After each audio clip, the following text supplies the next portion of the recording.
ગુજરાતીમાં એક લોકગીત છે, આંખડીના માર્યા કદી ન મરીએ કે મેણાના માર્યા મરીએ હોરા.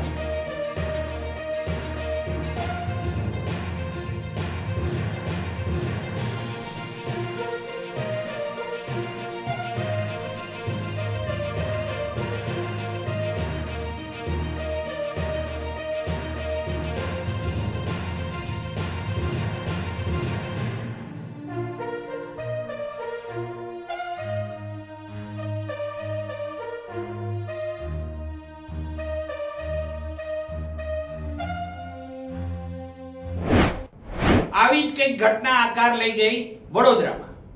હવે વડોદરાના સુરસાગર પાસે એટલે કે the faculty of performing arts A road પર લારીવાળાઓ ઊભા હોય છે.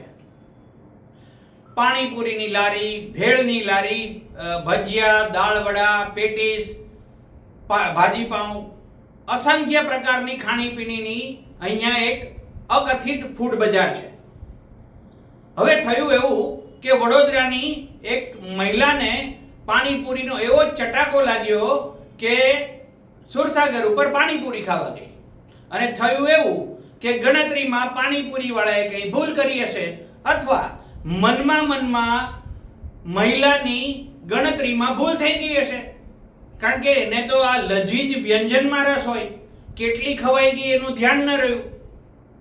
અને થયું એવું કે માત્ર 2 પાણીપુરી ઓછી આપી અથવા ગણતરીમાં ભૂલ થઈ એમાં મહિલાએ ધરણા માંડી દીધા. મહિલા બેસી ગઈ રોડ પર અને પછી જે તાસીરો થયો છે, ગામ ગાંડું થયું, સુરસાગર ગાંડું થયું, વાયોને નળિયું ખસ્યું જેવી ઘટના બની અને ટોળે ટોળા ઉમટી પડ્યા. પોલીસ વાળાને પરસેવા છૂટી ગયા અને હાથે પગે લાગી અને માંડ સમાધાન કરાવ્યું. ત્યારે 2 પાણીપુરીનો હિસાબ થયો. જુઓ આ ઘટના કેવી બબાલ થઈ ગઈ 2 પાણીપુરી માટે.